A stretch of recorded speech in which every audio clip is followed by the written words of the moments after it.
Now let's just for fun say that we're having a conversation and I ask you where you're from.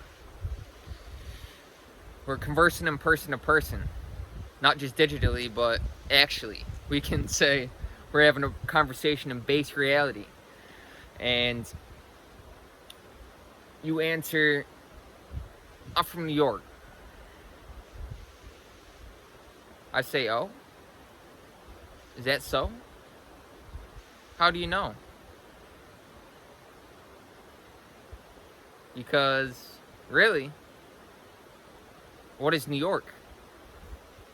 Essentially, that's a word, a label, a concept to point at a small piece of a landmass, a chunk of Mother Earth inside a larger landmass, which we could call Earth as a whole, a collective whole. And what is Earth but a spaceship floating through outer space? And what is space? So by this, which is essentially a game of reference, you said that you live in New York because you're identifying intellectually a certain concept to point at a piece of a larger whole. But in reality, do we really know? How do we know? What is New York? How do I know where I live other than where I'm at right now? That is reality, where I am right now. So, of course, I look at you funny. I say, you're from New York. What's New York? You don't look like a New York. So, by this game of reference, we can create a sense of severance instead of reverence to what is right now, to what is. That's the only place we can ever be happy and complete and whole and content with what is right now as a human being. That's the only space we can be within ourselves when we're grounded in the present moment. Now, of course, saying that this is New York and that's Florida and that's California and that is Georgia, that's helpful to find grounding in this base reality and to function in the world we live in. For if we're going to meet at a restaurant and there's no street names, it's going to be a lot more difficult to navigate and find that restaurant. So, of course, these labels and words serve a purpose, but we need not develop a sense of arrogance and think that we know that this is New York, that is a tree, that is a house. I am this label. The other day I asked somebody who they were, and I am this. They said it so much confidence. It was great. And I just looked at them like, wow, I love you. I'm just going to leave it at that. That's what I thought anyways. But to try to develop methods to help people come off of it and to show them that they don't really know. Because in science and in religion and even in spirituality, we're really kind of at a standstill. As humanity, what are we here? What are we doing? Where are we going? What is this thing called humanity? What is this universe that we're a part of? So this game of reverence that I refer to, when we do that and create a sense of severance from what is right now, a sense of disconnection, when I look at that and call it a tree, and it actually stops the energetic exchange between me and the tree, because what I'm doing is I'm creating an internal analyzer in subjective analysis. And of course that creates a sense of severance instead of connection. Now we want to feel that connection, but the reason why a lot of us don't feel it is because we're doing that. We're looking at the world, dividing it and intellectualizing it, and we can't feel a sense of connection through analysis. Of course, analysis is helpful to interact with the world, and it serves a purpose in that sense. But when it comes to a sense of groundedness and a sense of presence and a sense of contentedness, we really want to be tuned in to this base reality, which is only to be found in the present, where we are right now. So, yes, I can say I'm from New York, and somebody may answer that way just to appease the other person, because of course they're going to expect that kind of response. But we need not get confused and identify with this analytical process and develop a sense of arrogance in thinking that we know. Because if we kind of just shrug our shoulders and like develop a little bit of humility, it's like, I really don't know.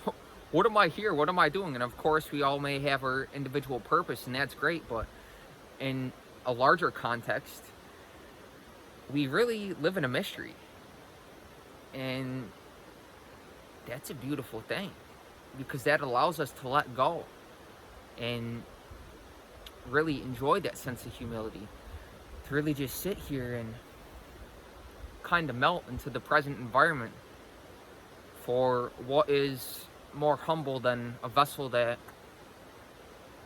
really has no self-image, no psychological image that it thinks it is.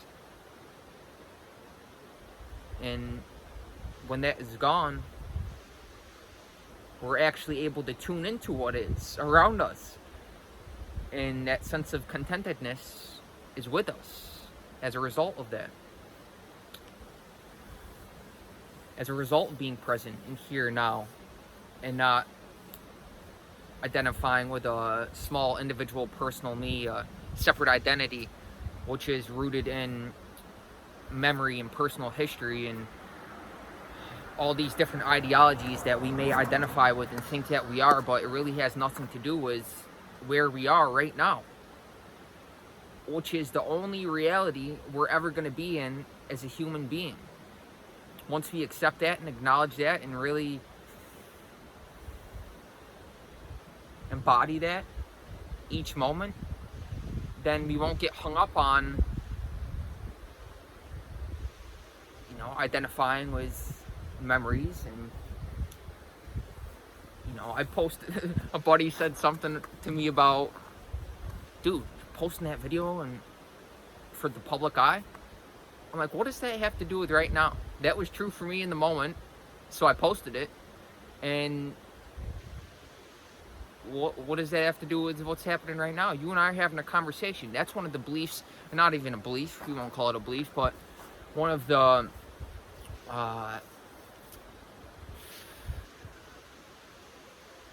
things, right? What is a thought? A thought is a thing. Thoughts turn into things. So we can call it a thing. It's kind of vague, but one of the things that I like to embody as a part of this reality is the person that I'm having a conversation with right now is the most important person in the world, because that's all there is.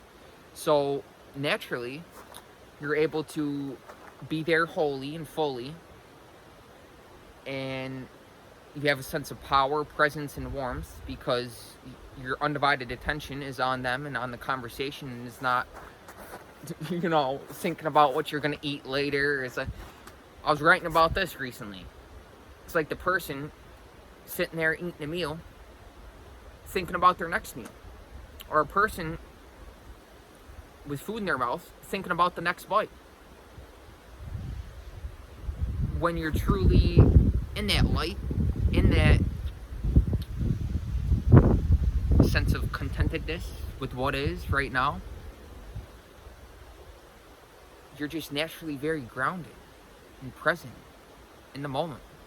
And it's not something you even really have to think about doing consciously. It just happens naturally once you develop that sense of humility and admit, I don't know. I live in a mystery. This is a grand old mystery, and we really only feel that and embody that and tune into that and become that light when we let go of analysis and admit, I don't know. It's a beautiful thing. We develop a sense of sensitivity and a sensibility, a certain sense of harmony. What is heaven but harmony? Harmony is here right now. It's all around.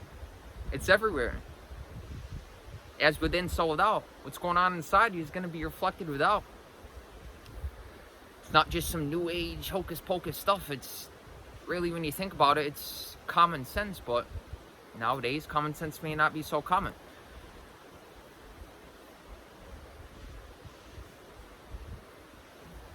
Sense. Sense. A synonym for sense is mother's wit. And this Mother Earth that we're a part of is a beautiful thing. Like I was saying earlier, when we play that game of reference, if we move with the reference, we can expose the truth. We can say, okay, what is New York? Where is New York? New York is in America. Okay, where is America? America is in the United States. Where's the United States? It's on planet Earth. Where's planet Earth?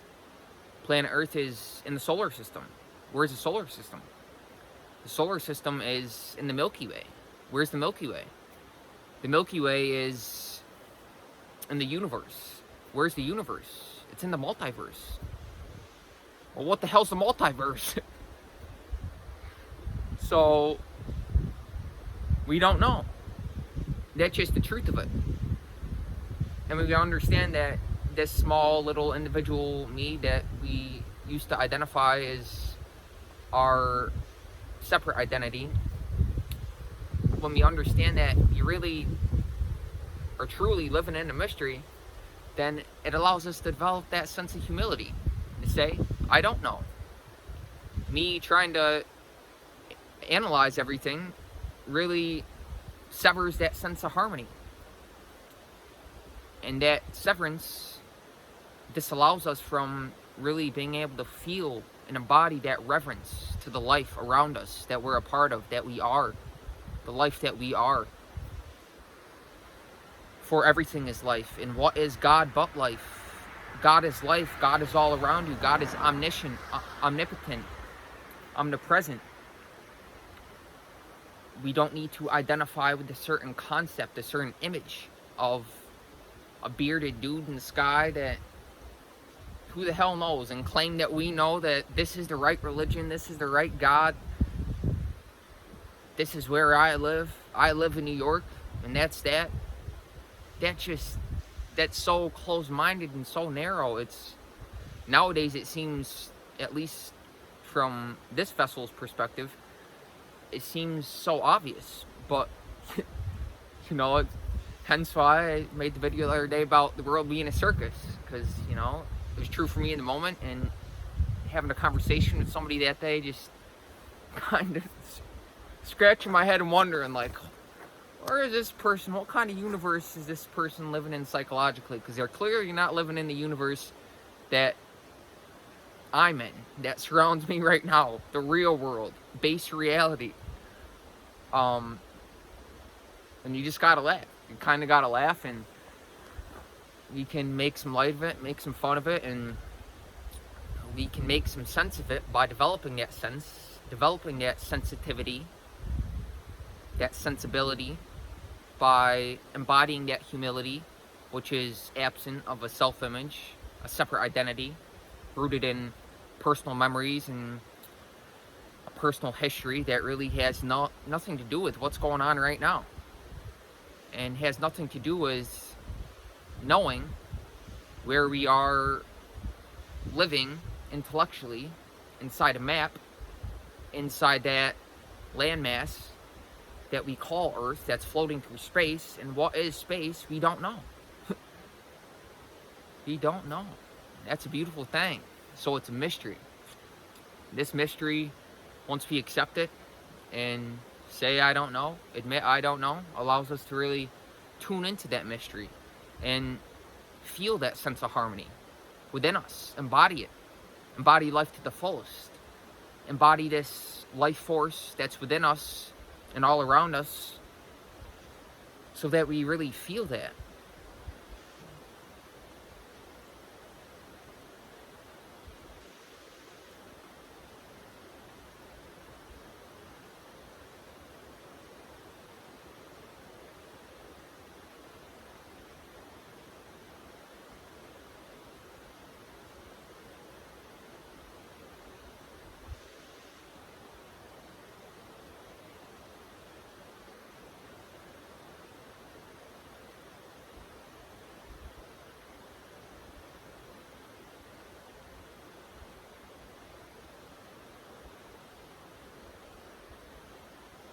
I guess that's all.